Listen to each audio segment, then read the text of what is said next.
संसार हेर्छौ सम्झलै नरहे सम्झलै नरहे सम्झलै नरहे।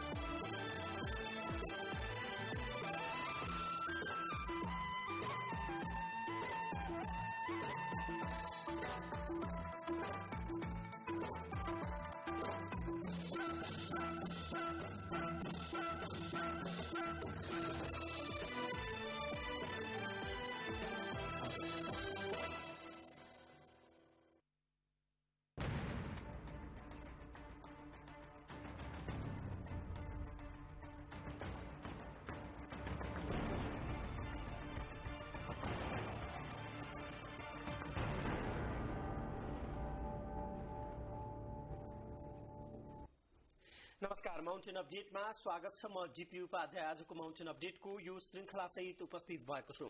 दर्शक महानुभावहरू, आजको माउन्टेन अपडेटको यो श्रृंखला हामी विशेषतः पछिल्लो मौसम परिवर्तनसँगै सुक्खा मौसमको शुरूआतसँगै देशका विभिन्न भागमा शुरू भएको आगलागीमा केन्द्रित हुनेछौं। विशेषतः नेपालको वन क्षेत्रमा अझ बढी त्यसको संक्रमण देखिएको छ र वनमा लागेको डढेलो बस्तीसम्म पनि प्रवेश गरिसकेको छ। अर्थात डढेलोको एक किसिमको आतंक नै छ, तर सम्बन्धित निकायको मौनता गजबको भएको छ। सरकारी निकाय मौन छन् र सरकार, वन मन्त्रालय लगायतका जिम्मेवार निकायहरू यस विषयमा बेखबर जस्तै भएका छन्। कतिसम्म भने मन्त्रालयका जिम्मेवार पदाधिकारीहरूलाई वन देशका कति ठाउँमा जलिरहेको छ भन्ने तथ्याङ्कसम्म छैन। त्यस्ता निर्लज्ज जवाफहरू मन्त्रालयका उच्च पदस्थ अधिकारीहरू बताइरहेका छन्। यसले गर्दा डढेलो र यसको समाधान के हुन सक्छ? के नेपालले प्रत्येक वर्ष यसरी डढेलो खेपिरहने हो भने नेपालको वन सम्पदा र त्यसभित्र पाइने अमूल्य जडीबुटी लगायत जीव जन्तुको अस्तित्व संकटमा पर्न सक्ने प्रकृतिविद वा स्वयं यसमा चासो राख्नेहरूले बताउँदै, यसका अध्ययनकर्ताहरूले बताउँदै आएका छन्। आजको माउन्टेन अपडेट यसैमा केन्द्रित गर्नेछौं। हामीसँग स्टुडियोमा यसै विषयमा संवाद गर्नका लागि डढेलोको विषयमा जानकार डढेलोविद सुन्दर प्रसाद शर्मा हुनुहुन्छ। हामी उहाँसँग नेपालमा देखिएको डढेलो लगायतका विषयमा संवाद गर्नेछौं। स्वागत छ यहाँलाई। हस्, धन्यवाद। आराम हुनुहुन्छ? हजुर, सन्चै छु, राम्रै। आज तपाईलाई चाहिँ हामी बिसन्चो भएको पार्टतिर छलफल गर्नका लागि, देशलाई बिसन्चो भएको एउटा डढेलोको लगभग एक किसिमको आतंक जस्तै हामी यही मौसममा सधैँ भोग्छौं। आज पनि छ, अहिले पनि देशका कति भाग जलिरहेका छन्। के हो खासमा डढेलो भनेको? त्यसो भए यो डढेलो भनेको यो एक किसिमको मानव सृजित प्राकृतिक विपद हो, जुन चाहिँ नेपालको वन जंगल क्षेत्रहरूमा हरेक वर्ष दोहोरिँदै आउने एक किसिमको प्रकोप हो। यसलाई हामी प्रकोपको रूपमा लिउँ, यसलाई विपदको रूपमा लिउँ। डढेलोलाई प्रकोप मानव सृजित भन्नुभयो, यो मान्छेको कारणले हो डढेलो लाग्ने। कहिलेकाहीँ प्राकृतिक रूपमा पनि हामी पहाडतर्फ सुन्छौं, ढुङ्गा जुझेर झिल्का निस्किन्छ, त्यहाँबाट आगो बल्छ भन्छौं। त्यस्तो हो कि होइन? हजुर, त्यो पनि हुन सक्ला, तर नेपालमा हुने वन डढेलो चाहिँ विशेष गरी म त भन्छु 100% नै मानव सृजित हो। अब त्यसमा केही प्रतिशत त्यस्ता पनि हुन सक्ला, बाँसहरू रगटिएको कारणले अथवा चट्टाङको कारणले पनि हुन सक्ला, अरू देशमा हुन्छ। नेपालमा चाहिँ अहिलेसम्म यस्तो किसिमको रिपोर्ट चाहिँ नआएको हुँदाखेरि र हाम्रो अध्ययनले, विगतमा गरेको अध्ययनले चाहिँ डढेलो भने नितान्त मानव सृजित हो, मानवीय कारणले नै लाग्ने चाहिँ देखिएको छ, जसमा 64% जस्तो डढेलोको कारण चाहिँ जानाजानी मानिसले जानाजानी विभिन्न उद्देश्यले जानाजानी लगाउने देखिएको छ भने झन्डै 32% जति कारणहरू चाहिँ लापरवाही अथवा हेरचेक्राइको कारणले चाहिँ जंगलमा आगो लगाएको देखिन्छ।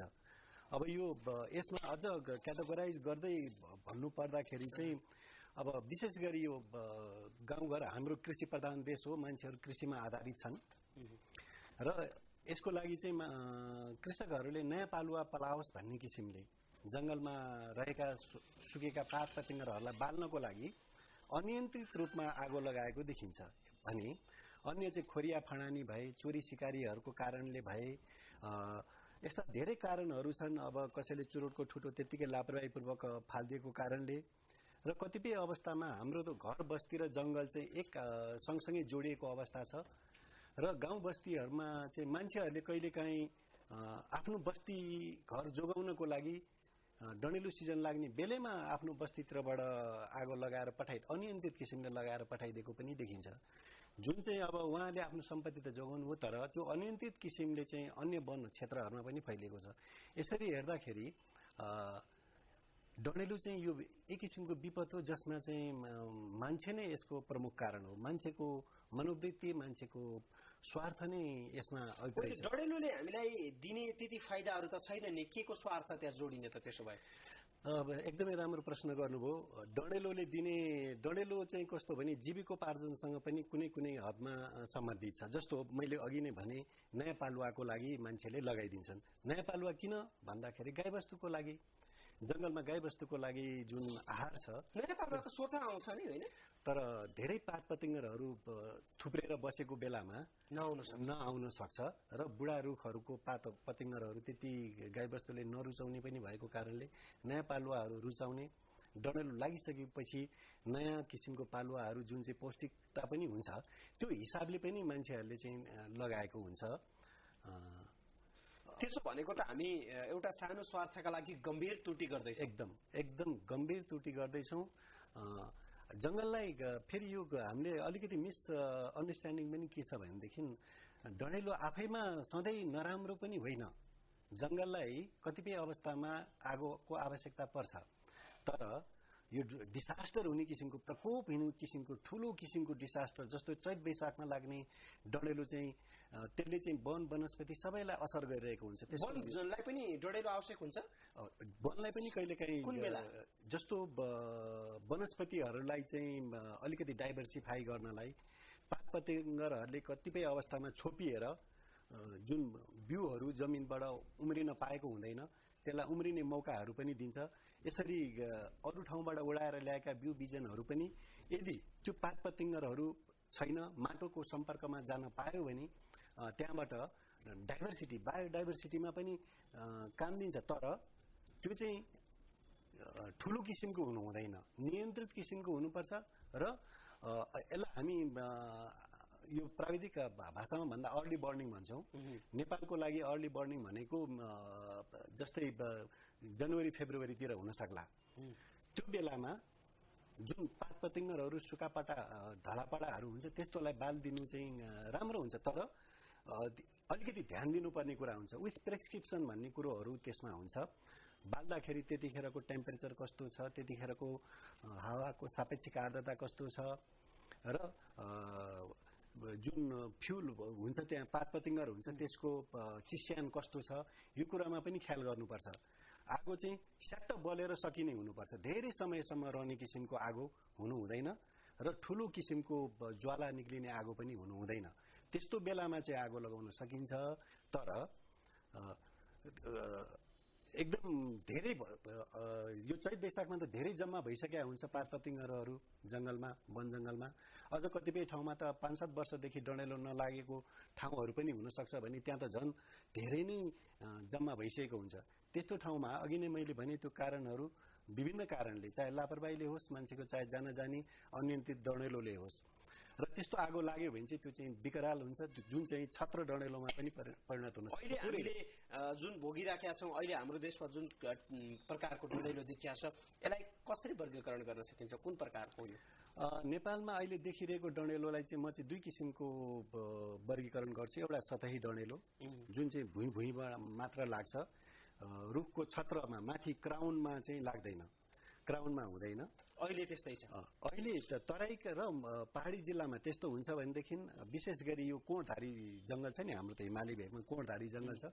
कोणधारी जंगलमा चाहिँ विशेष गरी जहाँ रेजिन ट्यापिङहरू गरिएको हुन्छ, यो खोटो निकालिएको हुन्छ, त्यहाँ त खोटो निकाल्दै गएको हुन्छ, त्यो त असाध्यै प्रज्वलनशील हुन्छ। त्यहाँ दुर्घटनावश त्यस्तो ठाउँमा आगो लाग्यो भने त्यो खोटोबाट भर्याङ चढाए जस्तो माथि गएर पुरै जंगलै सखाप हुने धेरै ठाउँमा त्यस्ता घटनाहरू भएका छन् नेपालमा पनि, जसलाई हामी छत्र डडेलु पनि भन्न सक्छौँ नेपालीमा, क्राउन फायर भन्छन्। र त्यो किसिमको पनि हुन्छ। नेपालको यो चाहिँ विशेष गरी हिमाली भेगमा जुन चाहिँ कोणधारी जंगल हुन्छ त्यस्तो हुन्छ। यस्तो नेपालमा 2010 मा पनि भएको थियो। लाङटाङ नेशनल पार्क, अन्नपूर्ण, यी हिमाली राष्ट्रिय निकुञ्जहरूमा विकराल क्राउन फायर भएको थियो विगतमा। र अहिले पनि भइरहेको हुन सक्छ, तर त्यहाँ गएर कसैले रिपोर्टिङ गर्ने गर्ने कुराहरू भइरहेको छैन। अहिले देशभरि आगो अहिले लगभग तराईमा चाहिँ हामी सर्लक्क देख्छौँ बाटो कति राजमार्गहरूलाई चिरेरै बाटो सडकहरू छन्, त्यस्तो ठाउँमा चाहिँ प्रश्न देखिने गरी नै आगलागी भइरहेको छ, पश्चिमदेखि पूर्वसम्म सबैतिर। त्यसको अवस्था के छ त्यसो भए? अहिले विकराल स्थिति नै छ। देशका अधिकांश भागमा, लगभग सबै भागमा चाहिँ अहिले डडेलोले ढाकेको छ। मैले विगतको यो जुन अप्रिलमा विगत 16 दिनको आँकडा गएर हेर्दाखेरि मैले 900 भन्दा बढी ठाउँमा चाहिँ यो 16 दिनमा आगो लागेको देखियो। यो 16 दिनमा 16 दिनको भित्र 16 दिनभित्र 900 ठाउँमा आगो लागेको देखियो। यो असाध्यै विकराल स्थिति हो। भनेदेखि अप्रिल 14 मा त एकै दिनमा 240 ठाउँमा पनि नेपालभरि आगो लागिरहेको थियो।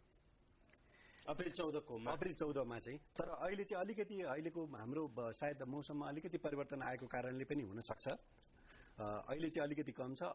अहिलेको अवस्थामा विगत 24 घण्टादेखि अहिलेसम्मको अवस्थामा हेर्दाखेरि अहिले पनि 41 ठाउँमा देशका विभिन्न भागमा डडेलो लागिरहेको देखिएको छ। यो चाहिँ स्याटेलाइटको डाटाको आधारमा म बोलिरहेको छु। हाम्रो आन्तरिक सरकारले गरेको कुनै त्यस्तो डाटा तपाईहरुले पाउनुहुन्छ? कहिले सोध्नु जानुभयो भने तपाईहरु जस्तो अध्ययनकर्ता? हैन, मैले सुनेको छु अहिले इसी मोड र वन मन्त्रालय मिलेर डडेलोलाई मोनिटरिङ र डिटेक्सन गर्ने सिस्टमहरू बनाएको छ भनेको सुनेको छु। तर यहाँ अलिकति विडम्बना के छ भने, ग्याप के छ भनेदेखि हामीसँग कहिलेकाहीँ ती प्रविधिहरू चाहिन्छन्, अनुगमन र डिटेक्सनहरू गर्नुपर्छ, तर त्यो के को लागि भन्ने कुराहरू पनि आउँछ सँगसँगै। म यिनै थप्दिउँ, नाम नभनौँ, वन मन्त्रालयका एकजना जिम्मेवार अधिकारीले मलाई केही बेर अगाडि मात्रै मैले आज यो कार्यक्रम गर्दैछु भनेपछि हामीसँग कहाँ रिपोर्ट हुन्छ र सर, तपाईहरु जे छाप्दिनुहुन्छ त्यही हो। वन मन्त्रालयले यो अलिकति विडम्बनापूर्ण नै छ। त्यसरी उहाँहरू जस्तो जिम्मेदार निकायका पदाधिकारीहरूले त्यसरी बोल्न नहुने हो। बरु आफ्ना कमी कमजोरी जे छ त्यो कुरो खुलेर भन्नुपर्छ। हामीसँग क्षमता छैन, ल्याकत छैन भने ल्याकत छैन, क्षमता छैन नहुन सक्छ नि, त्यो हुन सक्छ। बरु त्यो भनौँ न, हामी बरु अब यो कमी कमजोरीलाई कसरी गर्ने भनेर हामी लागिरहेछौँ, यसरी भन्न सक्नुपर्ने हो जिम्मेवार निकायको मान्छेले। मलाई चाहिँ बडा दुःख लाग्यो यदि त्यसरी उहाँहरूबाट जवाफ आएको हो भने। तपाईहरुलाई कहिलेकाहीँ के आउँछ डाटा वन मन्त्रालयबाट यसो अध्ययन गर्न जानुभयो, खोज्न जानुभयो भने के छ डडेलोको अवस्था? धेरै गाह्रो छ, धेरै गाह्रो छ। डाटाहरू लिनको लागि धेरै गाह्रो छ र कतिपय अवस्थामा कस्तो हुन्छ भनेदेखि यो अन्डर एस्टिमेट पनि गर्ने सम्भावनाहरू हुन्छ। बुझ्नु भएन? मतलब लागेको छैन, ठिकै छ भन्ने किसिमको पनि हुन सक्छ। त्यसैले डाटाहरू खडेरीमा एक दुई ठाउँमा त लागिहाल्छ नि भन्ने किसिमको जवाफहरू त आउँछन् नै हैन। अब त्यसरी डाटाबेस राखेको चाहिँ मैले पनि पाएको छैन, मैले खोज्न जाँदाखेरि पनि पाएको छैन। मैले चाहिँ डाटाबेसहरू आफ्नो व्यक्तिगत तवरमा र एउटा संस्थागत हिसाबले पनि राख्न कोसिस गरिरहेको छु विगतका वर्षदेखि। त्यो चाहिँ के भने आधार भनेको चाहिँ तपाईहरु जस्तै सञ्चार माध्यमहरूमा पत्रपत्रिकामा आएका रेकर्डहरू, जसलाई चाहिँ फिल्डमा भेरिफिकेसन गरेको आधारमा विगत मैले 8 वर्षदेखिका हरेक दिनका डाटाहरू राखिरहेको छु। त्यसो 8 वर्षदेखि आजसम्मको हेर्ने हो भने नेपालले पछिल्लो 8 वर्षमा सबैभन्दा ठूलो डडेलो कहिले भोगिरहेछ? सबैभन्दा ठूलो डडेलो र एकदमै नेपालको लागि ऐतिहासिक भनौँ अथवा विकरालकै स्थितिको डडेलो चाहिँ 2009 मा लागेको थियो नेपालमा। त्यतिखेर झन् 49 जना मान्छेहरूले ज्यान गुमाएको थियो डडेलोको चपेटामा मात्रै परेर। मैले यो घर बस्तीमा आगोको कुरो गरिरहेको छैन। डडेलो निभाउन जाँदा वा जंगलको बाटो हिँड्दा ट्र्यापमा परेर मान्छेहरू 49 जना मान्छे मरेका छन् 2009 मा, जसमा चाहिँ 13 जना सैनिक पनि पर्नु भएको थियो फायर फाइटर रामेछापमा। तपाईहरुले पनि धेरै कभरेज गर्नु भएको थियो त्यतिखेर। र त्यो सिजन चाहिँ नेपालको लागि एकदमै विकराल स्थिति थियो। त्यतिखेर 1,46,000 हेक्टर जति जंगल चाहिँ सखाप नै भएको थियो, ब्याडली ड्यामेज भएको थियो त्यतिखेर 2009 मा। त्यो चाहिँ एउटा टर्निङ पोइन्ट हो। त्यसले चाहिँ हामीहरूलाई एउटा सबक पनि सिकायो। डडेलोसँग सम्बद्ध सरकारवालाहरू, नेपाल सरकार लगायत त्यसमा लाग्ने विद्यार्थीहरू भनौँ र दात्री निकायहरू सबैलाई चाहिँ त्यसले, हाम्रा पोलिटिसियन सबैलाई त्यसले चाहिँ ततायो।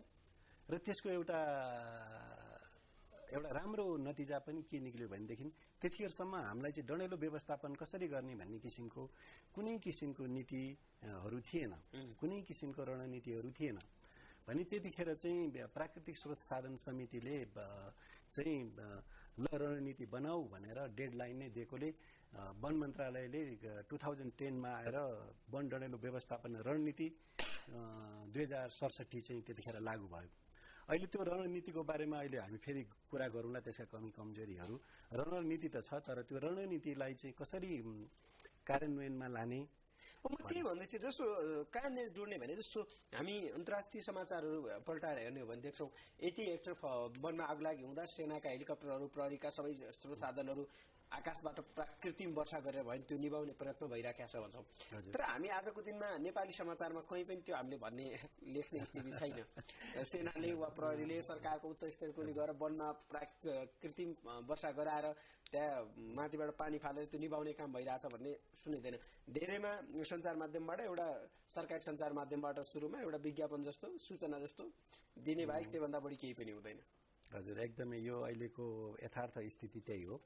अहिले नेपालसँग चाहिँ डडेलोसँग जुध्ने, डडेलोलाई व्यवस्थापन गर्ने रणनीति त छ, तर न त कुनै किसिमको संस्थागत व्यवस्था नै गर्न सकेको छ डडेलोलाई फोकस गरेर भनेदेखि, न त कुनै किसिमको स्रोतको नै व्यवस्था गर्न सकेको छ। मैले स्रोत भन्नाले यसमा चाहिँ मानव स्रोत, दक्ष जनशक्तिको कुरा गरिएको छु, आर्थिक स्रोत जुन चाहिँ एकदमै अभाव छ, र प्रविधिगत स्रोतहरू भनौँ न। अहिले अब हुन त मोनिटरिङ र डिटेक्सन गर्ने एउटा प्रविधि त आइसकेको छ, तर त्यसलाई हामी रेस्पोन्समा जान, फायर फाइटिङमा जानको लागि हामीसँग न त दक्ष जनशक्ति नै छ हाम्रो स्थानीय स्तरमा, नेपाल सरकारसँग त्यस्तो दक्ष जनशक्ति अहिले कहीँ पनि छैन। भनेदेखि आगोसँग कसरी नियन्त्रण गर्ने भनेर न त उपयुक्त औजारहरूको नै यस्तो किसिमको औजारहरू प्रयोग हुन्छ भन्ने किसिमले नै कामहरू भइरहेको छ। अहिले हामीले जङ्गलमा लागेको डडेलो जुन बस्तीतिर आइरहेको छ, अब धेरै मान्छेहरू आगो निभाउन जाँदाखेरि मरिरहेका पनि छन्, दुर्भाग्यपूर्ण। उहाँहरूको हातमा स्याउला बाहेक केही पनि हुन्न। कतिजना नाङ्गो खुट्टो गइरा हुन्छ, चप्पल लगाएर गइरा हुन्छ, साडी लगाएर गइरा हुन्छ, टेलिकटनको साडी लगाएर गइरा हुन्छ। सुरक्षाको हिसाबले यो असाध्यै जोखिमपूर्ण छ। र डडेलो भनेको एउटा वार जस्तै हो, डडेलोसँग फाइट खेल्न जानु भनेको एउटा युद्ध लड्नु जस्तै हो।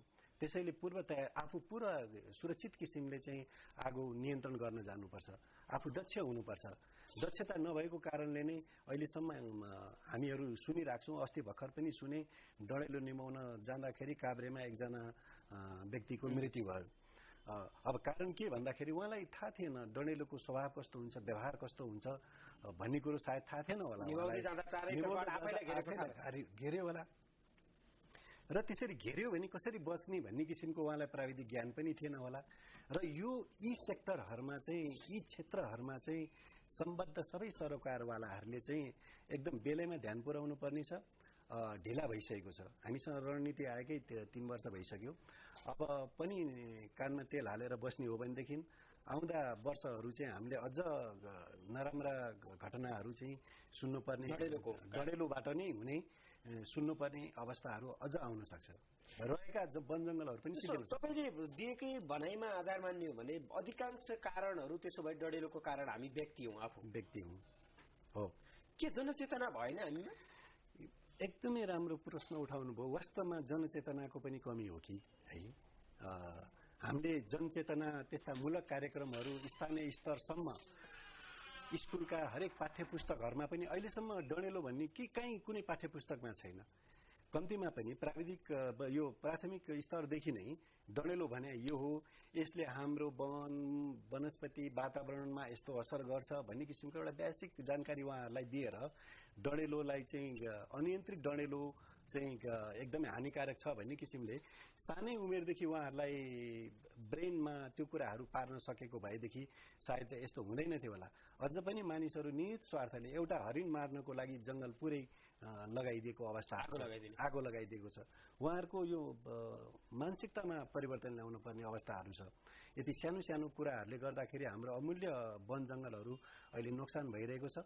त्यसैले यो जनचेतना र म चाहिँ जहिले पनि यो अर्को क्षमता अभिवृद्धि हाम्रो स्थानीय स्तरमा, स्थानीय जनताहरूको नै, स्थानीय स्तरका वन उपभोक्ताहरूकै क्षमता अभिवृद्धिहरू, जङ्गलमा लागेको अनियन्त्रित डढेलो कसरी नियन्त्रण गर्ने भन्ने किसिमले यो कुरामा चाहिँ व्यापक प्रचार प्रसार गर्नुपर्छ जस्तो मलाई लाग्छ, जुन चाहिँ असाध्यै कमी भइरहेको छ। जनचेतनामूलक कार्यक्रमहरू चाहिँ स्थानीय स्तरमा र शिक्षा, हाम्रो पाठ्यपुस्तकहरूमा पनि डढेलो व्यवस्थापन सम्बन्धी केही पाठ्यपुस्तकमा पनि राख्न सक्यौँ भनेदेखि विद्यार्थी समयदेखि नै उहाँहरूको दिमागमा अलिकति परिवर्तन आउँथ्यो कि।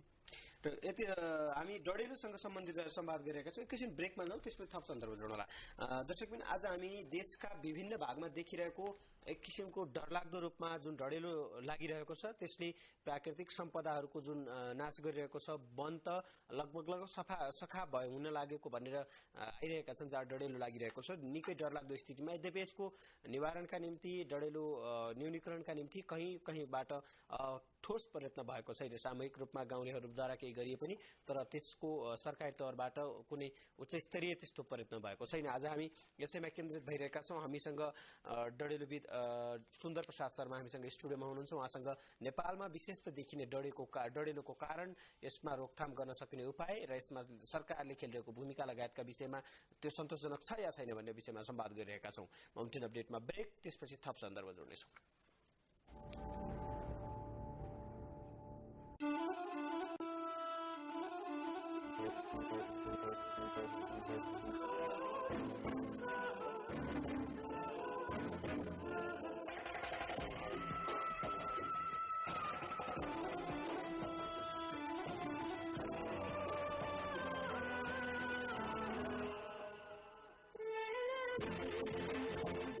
ISO 9001-2008 certified Shri Riddhi Siddhi Jewelers, Vishal Bazar, Kathmandu. Enjoy time.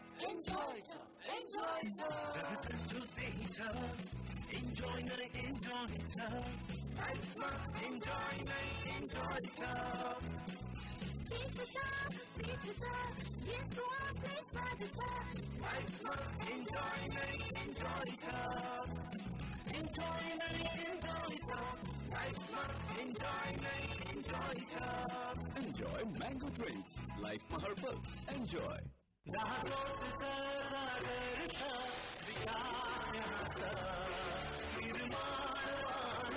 Lakshmi Steel, Nepalमा guaranteed #1 quality. मात्र Lakshmi Steel ले बन्ने छ सुरक्षित रूपमा। अन्वेषणले बन्छ जग, बन्छ मजबुत ठुला। हामी गर्छौं गर्व, गर्छौं ठुला निर्माण। अम्बेस सिमेन्ट, देशमा बनेको अन्तर्राष्ट्रिय स्तरको सिमेन्ट। हाम्रो गर्व, हाम्रो पहिचान। मेरो तपाईको हरेक अवसरको लागि सुट तथा तयारी पोसाकको लागि सम्झनुहोस् मेरो टेलर्स, आराधना कम्प्लेक्स, बाग बजार, your styling partner since 1980।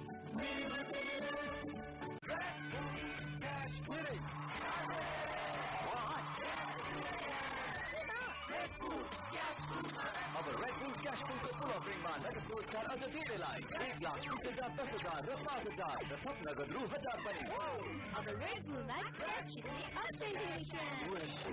The one and only energy drink.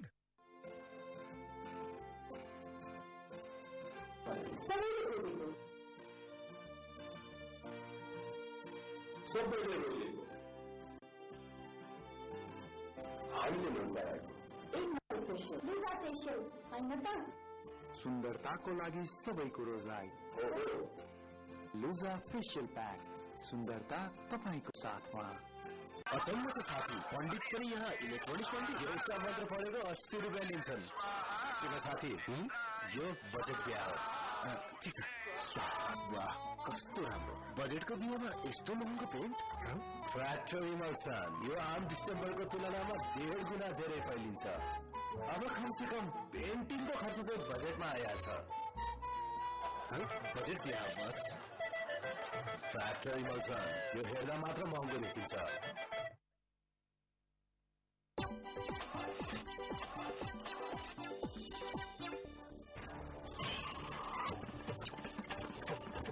बालक हेर्नुहोस् न बाबा, मेरो गाडी अलिकति बुढ्यो कि इन्जिनै गर्मेर इत्यादि बनाउँछ। खोला। हट बालक, इन्जिन ठिक पार्नलाई हिमाली ओइल प्रयोग गर्नुपर्छ। हिमाली ओइल?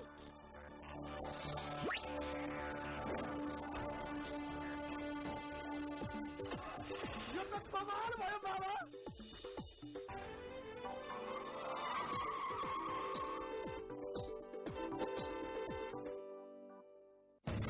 म स्वदेशी उत्पादनमै रमाउँछु, स्वदेशमै खर्च गर्छु, जे कमाउँछु। प्रविधि अन्तर्राष्ट्रिय गुणस्तर न्यूजले हामी पनि सक्छौं, भइसक्यो प्रशस्तै। आफ्नोपनको अब गरौँ अनुभूत, आफ्नै उत्पादनले दिन्छ प्रत्यारोप। नहिचकिचाउँ, स्वदेशी अपनाउनु। गौरवका साथ लागौं स्वदेश बनाउन। स्वदेशी चुनढुङ्गाबाट उत्पादन गरिएको दामको पहिलो अन्तर्राष्ट्रिय स्तरको सोना सिमेन्ट अब हाम्रै कार्डमा छ। सुरक्षित नेपालको अभिभारा।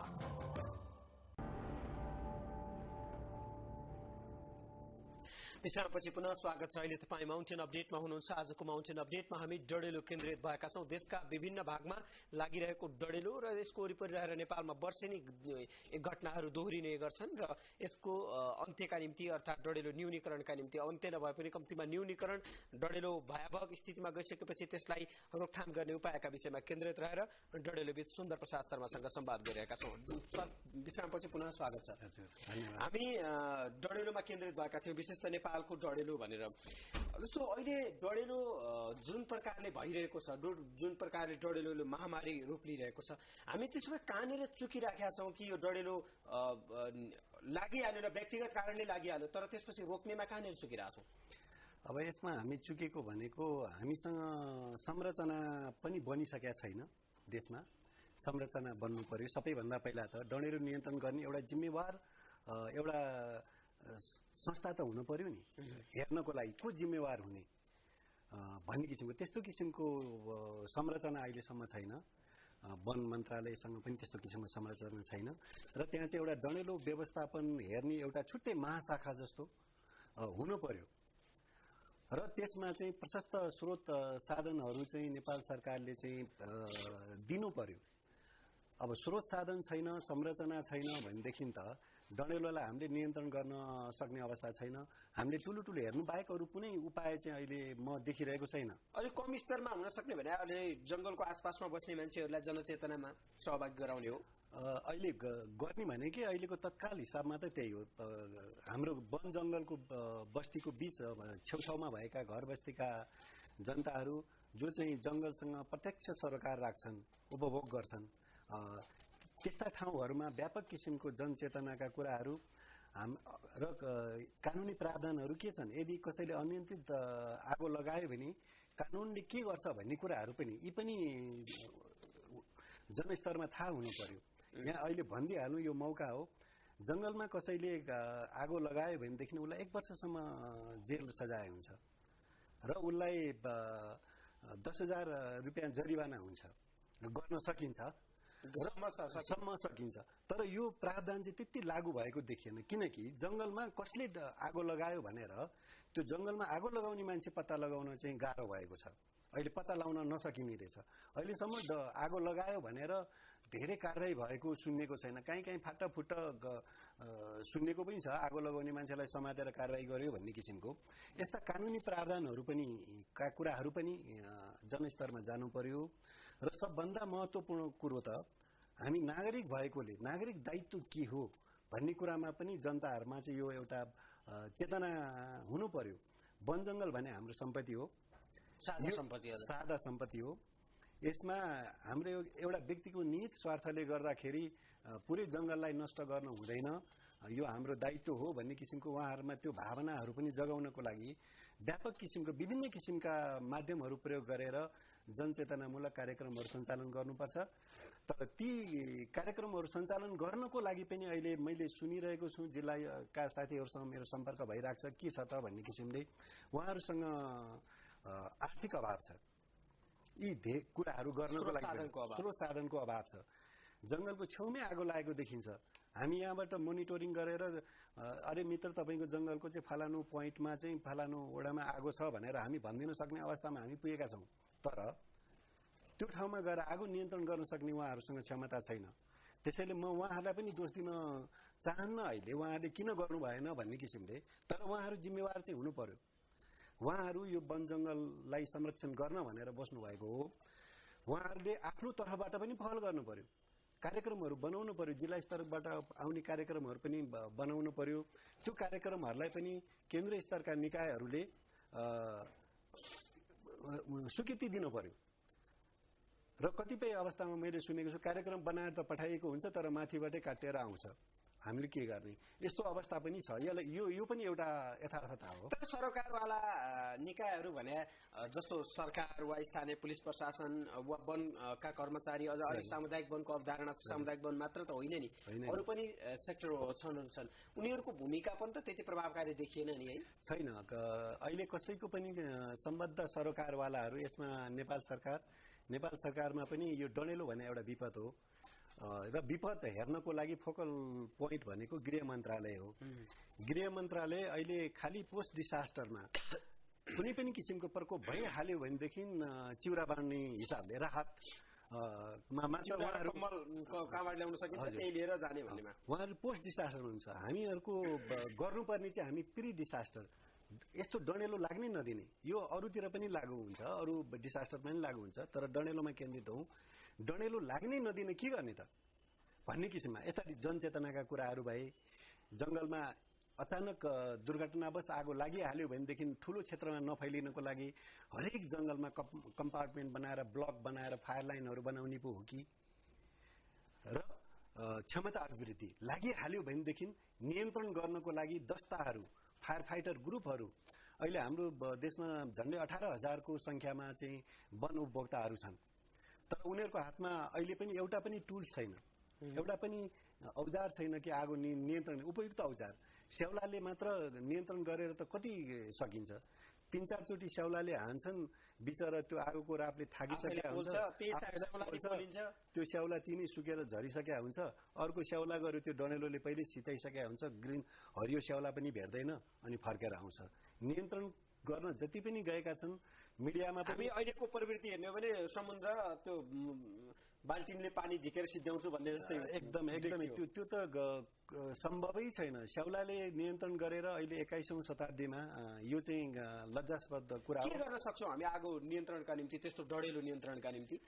डडेलो नियन्त्रणको लागि त सम्बद्ध सरकारहरू सबै प्रतिबद्ध हुनु पर्यो। लागिहाल्यो भने नियन्त्रण गर्ने नेपालको भूमिका के हो? हजुर, लागिहाल्यो भनेदेखि अहिले त आफ्नो सुरक्षा आफै गर्ने नै एउटा प्रमुख स्ट्राटेजी, भाग्ने एउटा उपाय।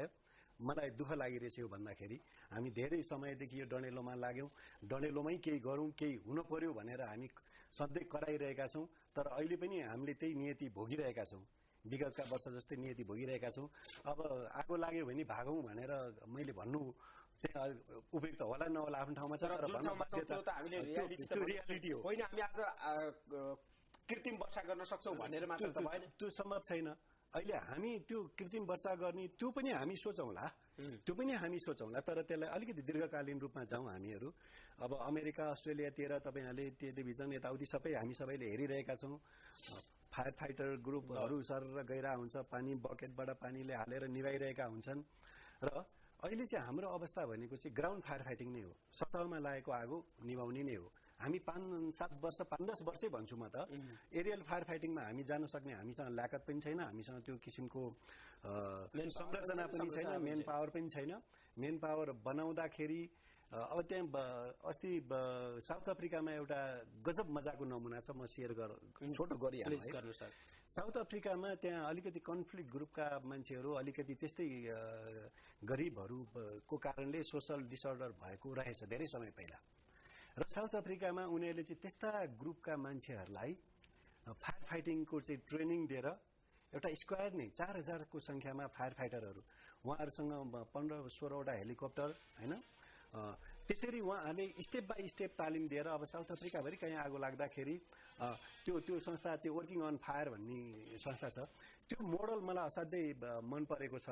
र त्यो मोडल नेपालमा पनि लागू हुन सक्छ। हामीसँग हाम्रा भनौँ न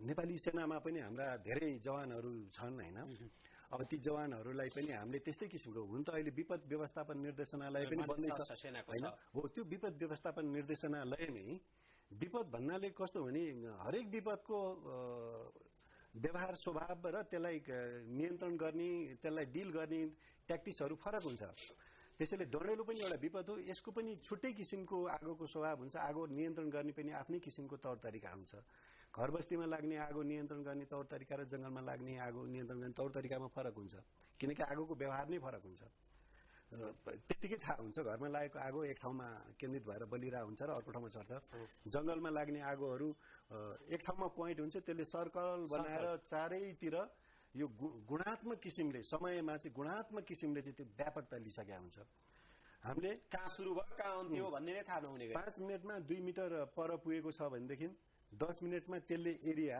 चारैतिर बढाएर गुणात्मक किसिमले त्यो बढ्दै गइरहेको हुन्छ त्यसैले त्यसको नियन्त्रणको उपाय फरक छ र त्यसरी हामीले स्क्वाड बनाउन सक्यौं भने र दात्री निकायहरूलाई आकृष्ट गर्न सक्यौं भने उहाँहरूलाई चाहिँ उपयुक्त विदेश दात्री निकायहरूको अहिले पनि त नेपालमा कुनै कमी उपस्थिति छैन भन्नेहरू पनि त धेरै छन् नि वनकै लागि करोडौं रकम आइराखेको छ भन्नेहरू छन् हजुर यो पनि अर्को एउटा विडम्बनाको विषय उठाउनु भयो यहाँले अब डडेलो भनेको फरेस्ट डिस्ट्रक्सन र डिग्रेडेसनको चाहिँ प्रमुख कारण भनेको वन डडेलो हो त्यसका अरू कारणहरू पनि छन् इन्क्रोचमेन्ट होला चोरी कटानी होला हैन यी विभिन्न कारण छ अथवा अनियन्त्रित चरीचरण होला यी दुनै कारण तर नेपालको वनको चाहिँ जुन हैसियत बिग्रिरहेको छ र वन जंगल नोक्सान भइरहेको छ यसको प्रमुख कारण भनेको वन डडेलो हो वन जंगल भनेको वातावरणसँग पनि सम्बन्धित छ र वातावरण भनेको अब वन जंगल वातावरणसँग किन सम्बन्धित छ भने वन जंगलले चाहिँ जुन कार्बन उत्सर्जन हुन्छ कार्बन डाइअक्साइडको रूपमा त्यो चाहिँ सिङ्कको रूपमा त्यसलाई सम्हालेर हाम्रो जमिनमै राख्ने कामहरू चाहिँ वन जंगलले गरिरहेको हुन्छ र अक्सिजन छोडिरहेको हुन्छ यो त त्यो फिजियोलोजिकल प्रोसेस नै हो भने अब यो कार्बनसँग पनि सम्बन्धित भएकोले नेपालमा धेरै वातावरणसँग सम्बन्धित आयोजनाहरू छन् तर ती आयोजनाहरू चाहिँ नेपाल वन डडेलोतिर अहिलेसम्म कुनै पनि आयोजनाहरू चाहिँ प्रभावकारी रूपले काम गरेको देखिएन हाम्रो आवश्यकता के हो हाम्रो देशको आवश्यकता के हो वन जंगल संरक्षणको लागि वन सेक्टरमा थुप्रै प्रोजेक्टहरू प्रोग्रामहरू छन् वातावरण संरक्षण गर्ने यान गर्ने त्यान गर्ने भनेर तर त्यसको लागि उहाँले हाम्रो आवश्यकता भनेको अहिले मैले हेलिकप्टर चाहियो फायर फाइटिङको लागि भन्न खोजेको होइन त्यो हामी अहिले त्यो लेभलमा पनि नजाउँ तर अहिले कम्तीमा पनि हाम्रा यी सबै वन जंगलमा लाग्ने मान्छेहरुमा जनचेतनामूलक कार्यक्रमहरू हाम्रा हरेक शिक्षाका कार्यक्रमहरू र क्षमता स्थानीय स्तरको क्षमता हामी यहाँ केन्द्रमा बस्ने मान्छेहरुको क्षमता वृद्धि गरेर केही हुनेवाला छैन स्थानीय स्तरमा किनकि आगोको घटना त त्यहाँ हुन्छ नि र त्यसको प्रभाव पनि त्यही मान्छेलाई हुन्छ तर कञ्चनपुरमा आगो लागिरहेका हुन्छ काठमाडौँको तारे होटलमा त्यो चाहिँ हुनु भएन त्यस्तो हुनु हुँदैन हाम्रो प्राथमिकता अनुसार हुनुपर्छ न कि दात्री निकायहरूको इच्छा उहाँहरूको इन्ट्रेस्ट अनुसारको अहिले पनि दात्री निकायको बजेट त कम छैन नि तपाईँ अध्ययनकर्ताको हिसाबले पनि तपाईलाई थाहा छ धेरै धेरै प्रोजेक्टहरू चलिरहेको छ म किटान गरेर यति नै अरब छ भनेर त भन्न पनि सक्दिन त्यो अवस्था छैन अब यहाँ धेरै दात्री निकायका कन्सल्टेन्टहरू पनि आएर काम गरिरहेका छन् उहाँहरूको तलब कति होला के होला त हामीले अनुमान गर्न सक्छौं र हाम्रो नेपालमा काम गर्ने मान्छेहरुको तलब उहाँहरुको तलबमा आकाश पातालको फरक छ र नेपालमा आएका यस्ता स्रोतहरु चाहिँ अधिकांश रूपमा चाहिँ जताबाट आएको त्यतै फर्किने अवस्थाहरु छ चाहे त्यो अनुदानको रूपमा आएको होस् चाहे त्यो ऋणको हिसाबमा आएका हुन् अधिकांश त बाहिरै गइरहेको अवस्थाहरु पनि हामीहरुले देखिरहेका छौं भोगिरहेका अवस्थाहरु चाहिँ अहिले छ स्वयं हामी आफ्नो भूमिकामा सन्तोषजनक छौं दात्री निकायको भूमिकामा सन्तोषजनक छौं त्यसो भए म चाहिँ सन्तुष्ट छैन किनभने हामीलाई आवश्यकता छ हामी 3 दिनको भोको मान्छे अनि हामीलाई दात्री निकाय भन्छ मसँग हाम्रो देशमा उत्पादन भएको यो ज्याकेट सिल्कको ज्याकेट ल तँलाई डोनेसन भनेर दिन्छ त्यो त हामीलाई केही काम भएन उसको देशमा बनेको त्यो ज्याकेट लगाएर भोको बेडले त केही काम हुँदैन जुम्लाको प्राथमिक स्कुल छ ल यो इन्साइक्लोपिडिया त विद्यार्थीलाई भनेर दिएर त्यो धेरै महँगा हुन्छन् है नेपालमा थुप्रै गयो इन्साइक्लोपिडिया थुप्रै बिक्री भयो मैले एउटा उदाहरण मात्रै दिएको इन्साइक्लोपिडिया भेरी गुड बुक त्यो हामीलाई आवश्यक छ तर हाम्रो आवश्यकता के हो त्यो चाहिँ एकदम पहिचान गर्नु प्राथमिक आवश्यकता के हो देशको त्यो चाहिँ पहिचान गरेर अहिले डडेलोमा हाम्रो प्राथमिक आवश्यकता भनेको हाम्रो क्षमता अभिवृद्धि गर्ने विभिन्न लेभलमा विशेष गरी स्थानीय स्तरमा र चेतनामूलक कार्यक्रमहरू सञ्चालन गर्ने हो न कि हामीले हेलिकप्टर अथवा दुनियाँ फायर फाइटर अहिले ल्याएर राखेर पनि वास्तवमा हुनेवाला छैन फायर फाइटिङ त्यसरी गरेर पनि केही हुनेवाला छैन अहिले त चेतना जनतामा आगो लगाइराखेको हुन्छ के गर्ने उताबाट फायर फाइटिङ गरेर हुन्छ उताबाट आगो लगाइराखेको हुन्छ त्यसैले हाम्रो मनोभावमा नै परिवर्तन गर्ने किसिमले चेतनामूलक कार्यक्रमहरू चाहिँ व्यापक हुनुपर्छ र धेरै मान्छेहरू आफ्नो वनप्रति माया गर्ने सबैजनालाई माया छ जंगलको एक दुईजना निहित स्वार्थीहरूले मात्र आगो लगाएको हो त्यो त एकदम औलामै गर्न सकेला त्यस्ता मान्छेले मात्र लगाएका हुन् त्यस्ता मान्छेलाई दुवै उपाय लगाउनु पर्यो एक त उसको मनोभावमा चेन्ज गर्नु पर्यो या कारबाही गर्नु पर्यो कडा कारबाही गर्न सक्नु पर्यो त्यस्तो किसिमले जानुपर्छ र जंगलको माया नहुँदो हो त अहिले हाम्रो वन जंगल 40% मा रहने पनि थिएन होला जुन चाहिँ दुर्भाग्यवश अहिले अब यस्ता स्वार्थवश नोक्सान भइरहेको छ हरेक वर्ष अब आउँदा केही वर्षमा जंगल पनि सकेला यस्तै हो भनेदेखि एकतिर तस्करहरूको पनि आँखा त्यही अर्कोतर्फ डडेलो त्यही सबैतर्फ त्यही हुने हो भने त त्यसो भए हामी अन्त्यतर्फ जो जंगलसँग प्रत्यक्ष सम्बन्धित छन् उनीहरूको बिहान उठ्नेदेखि साँझ सुत्नेसम्म वा जीवनशैलीको प्रत्यक्ष प्रभाव बढी पर्छ हुन त जंगल अहिले जहाँ भए पनि त्यही अक्सिजन हामीले लिइराखेका छौँ यहाँ बसेर पनि तर पनि एकदम टच हुनु भनेको फरक कुरा हो नि हामी के मेसेज दिन सक्छौँ उनीहरूलाई हामी कसरी डडेलो नियन्त्रण गर्न सक्छौँ वा लाग्न नदिन सक्छौँ योसँग सम्बन्धित के हजुर अहिले म दर्शक महानुभावहरूलाई श्रोता महानुभावहरूलाई यो एउटा राम्रो अपर्च्युनिटी पनि हो यहाँले मलाई त्यो मौका दिनुभयो डडेलो सम्बन्धी छलफल गर्नलाई यो बेला म अहिले के भन्न चाहन्छु भनेदेखि जनताहरू उहाँहरूले आफ्नो जंगललाई माया गर्नुहुन्छ त्यो माया गर्ने ठिक छ तर त्यही समूहभित्र कुनै एउटा त्यस्ता तत्त्वहरू पनि छन् त्यो तत्त्वहरू पहिचान गरेर सम्बन्धित निकायमा बुझाउन पनि सकिन्छ उहाँहरूले ती तत्त्वहरूलाई ताकि यो उदाहरण बनोस् कि भोलि कसैले चाहिँ जंगलमा चाहिँ अनियन्त्रित किसिमले एउटा चोरी शिकारी जनावरलाई ट्र्यापमा पार्ने किसिमले हाम्रो अवैध कटानलाई चाहिँ लुकाउने हिसाबले जंगलमा आगो लगाएका घटनाहरू पनि छन् विविध कारणले त्यस्ता मान्छेहरूलाई पहिचान गर्नको लागि उहाँहरूको रोल होस् उहाँहरूलाई जंगलप्रति माया छ मायाले मात्र हुँदैन रहेछ त्यसैले उहाँहरू निभाउन जानुहुन्छ र आफै चोटपटक लाएर घाइते भएर कतिपय अवस्थामा मृत्यु पनि भइरहेको छ त्यसैले म अहिले एउटा मेसेज के दिन्छु भने अहिलेको हाम्रो वर्तमान नेपालको अवस्था हेर्दाखेरि हाम्रो क्षमताको हिसाबले हाम्रो सबै हिसाबले हामी असाध्यै कमजोर अवस्था भएकोले यदि ठूलो किसिमको डडेलो छ भनेदेखि डडेलो निभाउन जान भएन अहिले आफ्नो जीवन सबैभन्दा महत्त्वपूर्ण कुरा हो सुरक्षित हुनु पर्यो र घर बस्तीतिर जंगलबाट डडेलो आइरहेको छ भनेदेखि एउटा तरिका के लगाउन सकिन्छ भने हाम्रो घर बस्तीतिरैबाट ब्याकफायरिङ गरिदिने ब्याकफायरिङ भनेको डडेलो विरुद्ध डडेलोको प्रयोग जंगलमा बड बस्तीतिर आइरहेको डडेलो छ भनेदेखि तर अलिकति सावधान के अपनाउनु पर्छ भनेदेखि त्यतिखेरको टेम्परेचर त्यतिखेरको गर्मी त्यतिखेरको हावाको दिशा त्यो हावाको वेग यी सबैलाई ध्यानमा गरेर उताबाट आगो आइराछ यताबाट पनि आगो लगाइदिने यताबाट पनि आगो लगाएर पठाइदिने यताबाट आगो ताकि हाम्रो घर बस्ती बचाउन सकोस् किनभने वन जंगलबाट हाम्रो घर बस्तीमा सल्केर धेरै घर बस्तीहरू जलिरहेका छन्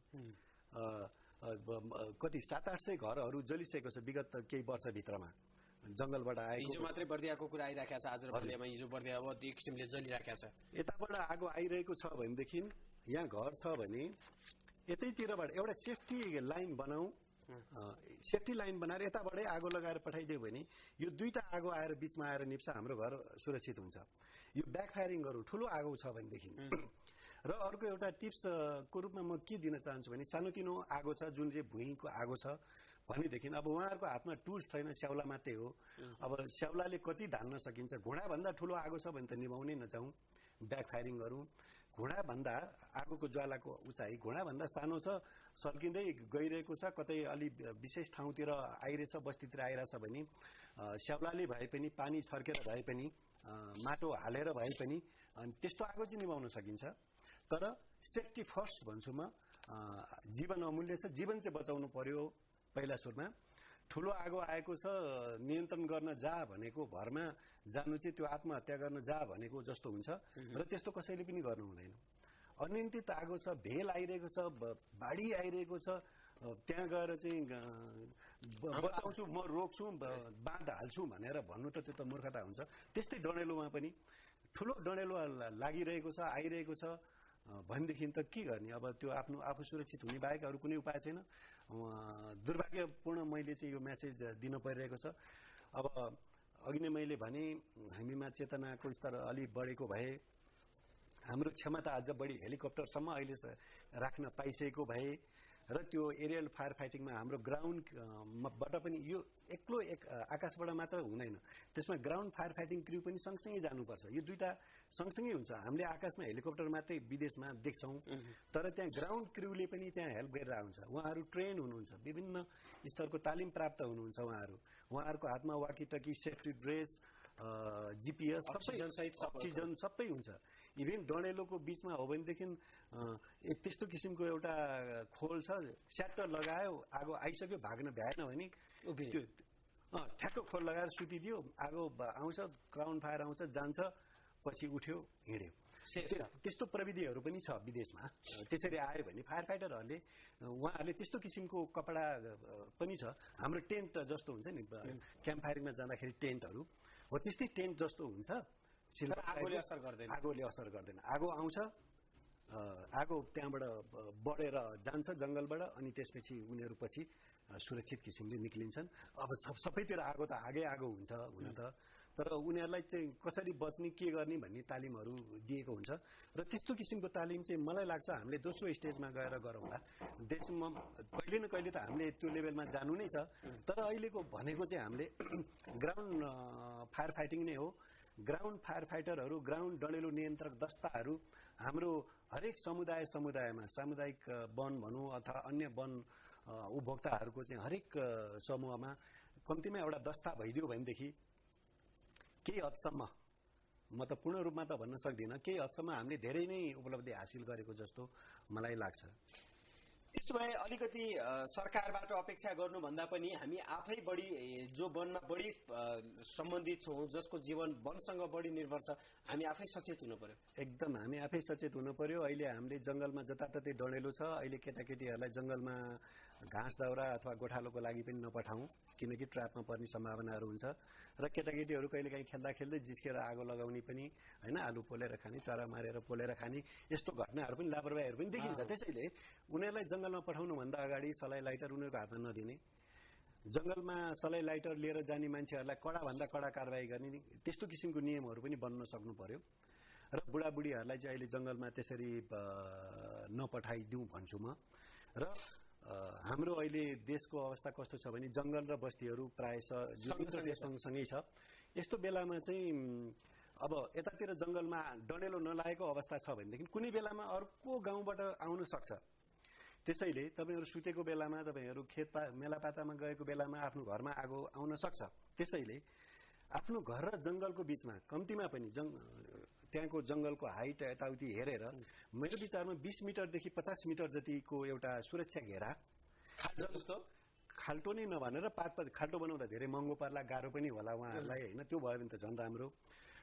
केही सकिँदैन भने त्यसमा भएका पात पतिङ्गरहरूलाई सोरेर बिचमा ल्याएर नियन्त्रित किसिमले आगो लगाइदिउँ सबैतिर। 50 मिटरको 20 देखि 50 मिटर है त्यो जङ्गलको अवस्था, त्यहाँको त्यो आगो यता आउँदैन, ताकि अनियन्त्रित किसिमको जङ्गलबाट आइरहेको आगो रहेछ भने पनि त्यहाँबाट बस्तीमा सर्न नपाओस्। अहिले चाहिँ तत्काल चाहिँ जो जङ्गल र बस्तीको छेउमा बसेका हुनुहुन्छ उहाँहरूले चाहिँ यो उपाय पनि एउटा सुरक्षित किसिमले एउटा सुरक्षा घेरा बनाऊ, 20 देखि 50 मिटरको चाहिँ घेरा बनाऊ। त्यहाँ भएका पात पतिङ्गा र हाँगा बिगालाई चाहिँ काटेर ल्याएर कि त घरमा सोतर हालौँ, केही काम गरौँ, ब्रिकेट बनाऊ। यस्ता धेरै उपायहरू छन्। आय आर्जनसँग पनि जोड्न सकिन्छ डडेलो नियन्त्रणलाई। प्राकृतिक साधन नष्ट भयो भने कम्तीमा जनधनको क्षति नहोस्, जनको क्षति नहोस्, जनको क्षति नहोस्। प्राकृतिक स्रोत साधन भन्नु यो चाहिँ सुरक्षाको उपाय हो। त्यो जुन हामी 20-25 मिटरको बेल्ट बनाउने भनेको हामी ठुला ठुला रुखहरूलाई त काट्नु पर्दैन। सामान्य पात पतिङ्गर भैमा भएका मैले भन्न खोजेको वनमा आगो लागेर प्राकृतिक साधन गए पनि कम्तीमा बस्ती त जोगियो। उताबाट आएर जंगल नष्ट भए पनि अब होस्, अब भोलि हामी फेरि रोपौँला। हामी छौँ भने त हामी रोप्न सक्छौँ नि, हामी नै भएनौँ भने त कसरी रोप्ने। त्यसैले सुरक्षा पहिलो, त्यसपछि हाम्रो प्राकृतिक स्रोत साधनहरूलाई चाहिँ हामी सबैले संरक्षण गरौँ र यसमा चाहिँ सम्बद्ध सरकारवालाहरूले पनि विशेष चनाखो हौँ, ध्यान दिउँ, स्रोत साधनहरू जुटाउनतिर लागौँ उहाँहरू पनि भन्ने चाहिँ म चाहिँ अहिलेको अवस्थामा, किनकि अहिले हामी पिक सिजनतिर पुगिरहेछौँ। अहिले हामी पिकमा पुगिसकेका छैनौँ। हेर्नुहोस्, हामी अहिले आगोको पिक भने त अझ 1-2 हप्ताभित्रमा नेपालमा व्यापक डडेलो लाग्ने सिजन छ। मैले विगतका केही ट्रेन्डहरू हेरेको छु। प्रायः अप्रिलको तेस्रो हप्ता चौथो हप्तामा व्यापक डडेलो लाग्छ। अहिले त हामी दोस्रो हप्तामै छौँ होइन, तेस्रो चौथो हप्ता बाँकी छ। यो त जेठसम्म पनि जान्छ डडेलोको घटनाहरू, जुन चाहिँ घटना थोरै भए पनि त्यसको इम्प्याक्ट धेरै हुन सक्छ। त्यसैले सतर्क हुनै पर्यो जेठसम्म नै पुरै। तर अब आउँदा 2 हप्ता चाहिँ अझ हामी विशेष चनाखो हुनुपर्ने अवस्था छ। पिक फायर आउनेवाला छ, आउन सक्छ। मेरो त्यो एउटा अनुभवले भन्छ, प्रेडिक्सन हो, गलत पनि हुन सक्छ। विगत र गलत होस् भन्ने कामना पनि आगलागी भन्ने कुरा हामीलाई फाइदा केही छैन। अन्त्यमा सर के मेसेज वा के अन्त्यमा मेसेज त हामीले दिए हुँदैन पनि अन्त्यमा के भन्न मैले सोध्न छुटाएँ वा वनसँग सम्बन्धित डडेलोसँग सम्बन्धित यो कुरा चाहिँ दर्शकहरूलाई भन्नुपर्छ भन्ने? हजुर, म दर्शक महानुभावहरूलाई अहिले यही नै भन्न चाहन्छु कि अहिले जताततै देशभरि डडेलोको प्रकोपहरू बढिरहेको छ। अहिले हामी नै सावधान हुनुपर्छ। हामी सावधान हुन पर्यो। आफ्नो घर बस्ती हाम्रो ज्यान जोगाउन पर्यो। अहिले हामीसँग कुनै किसिमको क्षमता छैन, कसैसँग पनि क्षमता छैन कि डडेलोसँग चाहिँ हामी जुझ्न जान सक्ने क्षमता छैन। उहाँहरूको हातमा अहिले एउटा पनि आगो निभाउने एउटा उपयुक्त औजार छैन र त्यस्ता औजारहरू धेरै किसिमका औजारहरू विदेशमा नमुनाहरू छन्, नेपालमै पनि कतिपय नमुनाहरू छ। अहिले 14-15वटा उपभोक्ता समूहहरू बाहेक अरू कसैसँग पनि मलाई छ जस्तो लाग्दैन। भइदियो भने राम्रो, उहाँहरूले बनाएर राख्नु भएको छ भने राम्रो। फायर सोटर भनौँ, रेकहरू, त्यो पात पतिङ्गर सोर्ने रेकहरू भए, यस्ता औजारहरू उहाँहरूसँग भयो भने त राम्रो। त्यो उहाँहरूसँग अहिले नभएको अवस्था मैले अनुमान गरेर भनिरहेको छु। आगोसँग खेल्दाखेरि अलि विशेष ध्यान दिनु पर्यो अहिले सबैले। वन जङ्गल पस्दाखेरि सलाई लाइटरहरूको प्रयोगलाई अलिकति विशेष ध्यान दिनु पर्यो। केटाकेटीहरूलाई अघि नै पनि भने, बुढाबुढीहरूलाई अहिले जङ्गलमा नपठाउँ, उहाँहरू ट्र्यापमा परेर मृत्यु हुन सक्ने अवस्थाहरू छ। कतिखेर कताबाट आगो कुन छोरबाट आइरहेको छ अत्तो पत्तो छैन। यो तराईमा मात्र होइन, पहाड, हिमाल, अहिले जताततै डडेलोको प्रकोप छ। हामी अहिले आफ्नो सावधानी, सुरक्षालाई चाहिँ अहिले प्राथमिकतामा राखौँ। नियन्त्रण भन्दा पनि सुरक्षामा अहिले प्राथमिकता राखौँ भन्ने म अहिले कामना गर्छु र आफ्नो घर बस्तीलाई जोगाउनलाई अघि नै मैले भने डडेलो विरुद्ध डडेलोको गरौँ। तर त्यसो भन्दैमा पहिला नै आगो लगाएर पठाइदिउँ भन्न खोज्या होइन है। फेरि यो कुरो होइन, आगो नलागेको जङ्गल चाहिँ यताबाट आगो लगाएर पठाइदिने भन्न खोज्या होइन। ठिक छ, 20 मिटर 25 मिटरको सोरेर बिचमा ल्याएर लगाउनुहुन्छ भनेदेखि त्यसले खासै ठुलो असर नगर्ला। त्यो आफ्नो सुरक्षा घेरा बनाउनुहुन्छ भनेदेखि त्यसैले अहिले चाहिँ सुरक्षा, सेफ्टी फर्स्ट रणनीति अपनाउँ भन्ने कामना गर्छु म। थ्याङ्क यू सर, तपाईँको समय र विचारका लागि धन्यवाद। यहाँले पनि मलाई यो अहिले डडेलोको सिजन छ, यो एकदमै बर्निङ इस्यु हो, हट टपिक हो, एकदमै सबैले कान ठाडो पारिरहेको अवस्था छ। तर कसैले कानमा तेल हालेको पनि अवस्था छ। तपाईँको विचार समयका लागि फेरि पनि धन्यवाद। दर्शकबिन, माउन्टेन अपडेटमा हामी विशेषतः अहिले देखिएको जुन विकराल अवस्था थियो डडेलोको, यसैमा बढी केन्द्रित भयौँ र हामीले डडेलोविद सुन्दर प्रसाद शर्मासँग संवाद गऱ्यौँ। उहाँका अनुभवहरू, उहाँले लिएको ज्ञानलाई तपाईँ माझ पनि प्रस्तुत गऱ्यौँ। वास्तवमा डडेलो नियन्त्रण गर्न आफ्नो तर्फबाट भूमिका निर्वाह गर्नु जरुरी छ नै छ। आजका अतिथिज्यूलाई बिदा दिए र आजको माउन्टेन अपडेटमा ब्रेकलाई जोडे।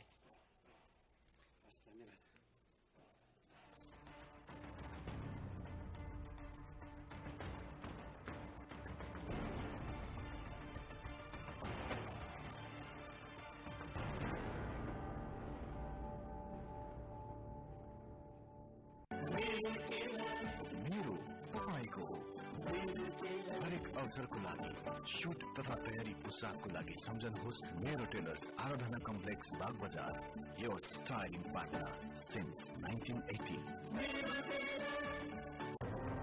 ये थिए सामान्य समाचार। अब आर्थिक समाचार।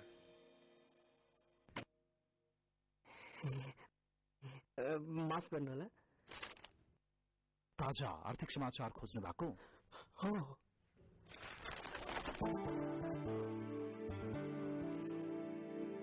पढ्नुहोस् आर्थिक अभियान राष्ट्रिय दैनिक।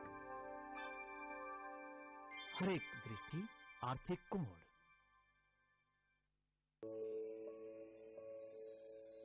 सधैँ टेस्टी छ यो क्रिस्पी खजुरीको कुकी छ हेल्दी, जिन्दगीमा मिठो स्वाद भर्ने खजुरीको कुकी।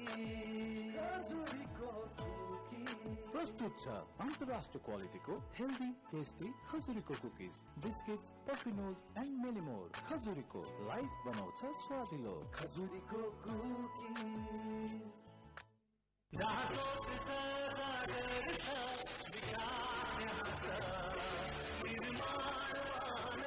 लक्ष्मी स्टील नेपालमा ग्यारेन्टेड नम्बर 1 क्वालिटी मात्र लक्ष्मी स्टीलले बन्नेछ सुरक्षित दूरमा।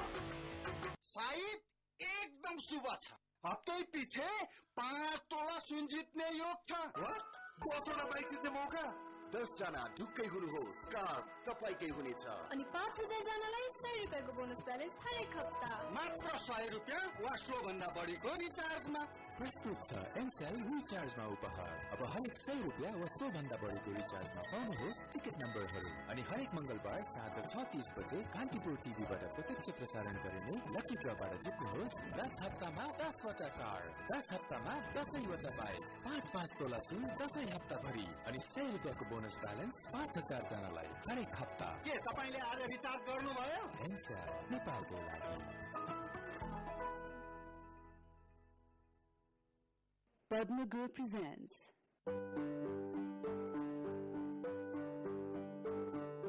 beautifully remodeled home located at peaceful environment with 24 hours security service, sufficient water supply, 24 hours electricity. Padma Colony, Sitabaila, Kathmandu.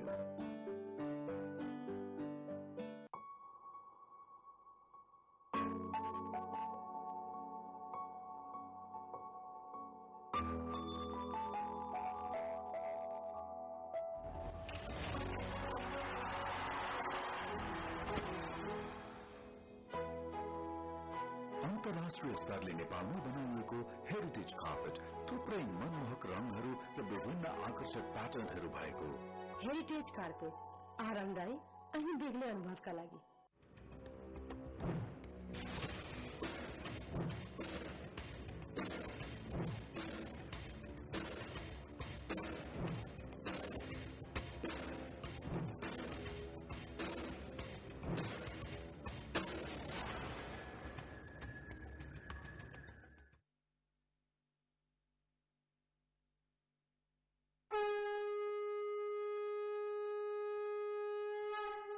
यह जानने की जिज्ञासा होगी कि राधा तत्व है क्या। भक्ति योग रसावतार जगत गुरु श्री कृपालुजी महाराज द्वारा दिव्य अलौकिक आध्यात्मिक प्रवचन एवं मधुर संकीर्तन। राधा रानी राधा रानी राधा रानी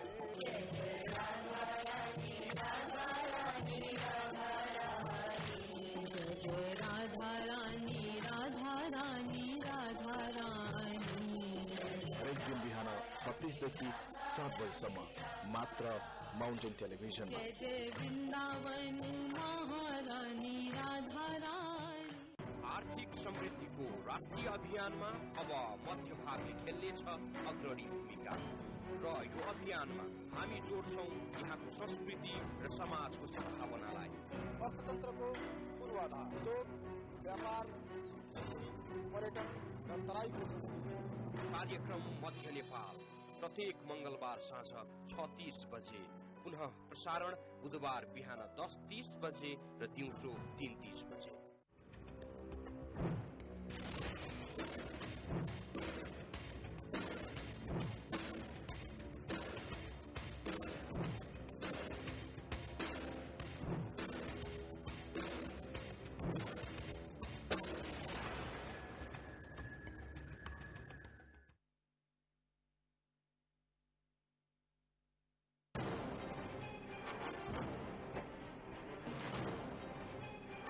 नक्कली भ्याट बिल कर छली प्रकरण, उपभोक्ताको रकम माथि ठूलो चालखेल, विवादित बन्दै सुपर मार्केट, प्रतीक्षा गर्नुहोस्।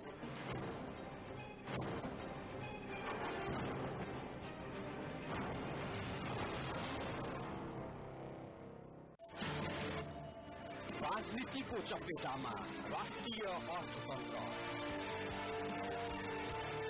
राजनीतिक संक्रमणसँगै बढ्यो आर्थिक सङ्कट र बढ्यो बेरोजगारी, महँगी अनि भ्रष्टाचार। विकासको गति अवरुद्ध हुँदा जनतामा छायो निराशा। कता जाँदैछ नेपालको अर्थतन्त्र? आर्थिक बहस अब केही दिन लगातार यस न्युजमा।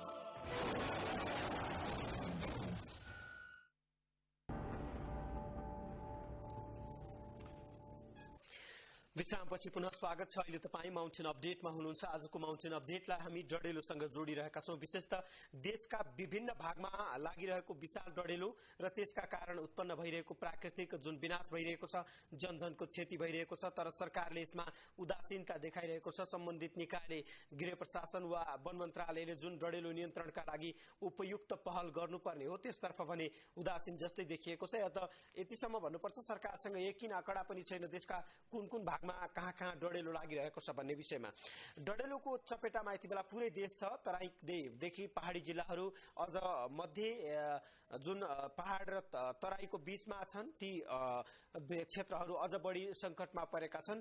विशेषतः अझ जहाँ हामी सन्दर्भ जोडिरहेका छौं, चुरे पहाड क्षेत्रको आसपासका क्षेत्रमा अझ बढी वनमा डडेलो बढी लागेको छ, जसका कारण संकटमा चुरे पहाड पनि परेको छ। यति मात्र होइन, तराईका जिल्लाहरूमा त अझ भयावह स्थिति देखिएको छ वनमा लागेको डडेलोको। वीरगञ्ज वा पर्सा आसपासमा पनि निकै ठूलो डडेलोको चपेटामा छ, बस्तीसम्मै पुगेको थियो। वीरगञ्जमा अहिले र त्यस आसपासका क्षेत्रहरूमा डडेलोको अवस्थाबारे थप जानकारी दिन यति बेला हाम्रा संवाददाता जितेन्द्र शाह प्रत्यक्ष सम्पर्कमा हुनुहुन्छ। जितेन्द्रजी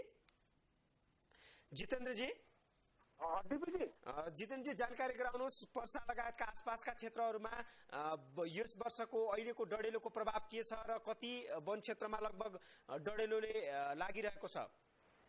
डिपिजी, पर्सा जिल्लाकै इतिहासमा सबभन्दा ठूलो आगजनी भएको छ धोरेमा, र धोरेमा आगलागीका कारण सयौं घर अहिले विस्थापित भएका छन् र यो धोरेमा आगलागी भएको पश्चात अहिलेसम्म सरकारी निकायबाट चाहिँ कुनै त्यत्रो ठूलो राहतको प्याकेज अहिले आउन सकेको छैन, जसमा अहिले विभिन्न एनजिओ संस्था उद्योगपतिहरूले चाहिँ अहिले राहत सामग्री लिएर त्यहाँ राहत पुर्याइरहेका छन् र यो आगलागीमा जनधनको जुन क्षति एउटा भएको छ अहिले त्यो अवस्थामा उनीहरूलाई बास बस्नको लागि पनि एकदम धौधौ भइरहेको छ। दिदीजी जितेन्द्रजी, तराईमा विशेष त यो समयमा अझ यही मौसममा बस्तीमा पनि त्यतिकै भयावह स्थितिमा डडेलो लाग्ने गर्छ, आगलागी हुने गर्छ, त्यसैको चपेटामा अहिले पर्सा परेको छ। तपाईँले भनिहाल्नुभयो, विशेष तराईमा यस्ता घटनाहरू किन हुने गर्छन्?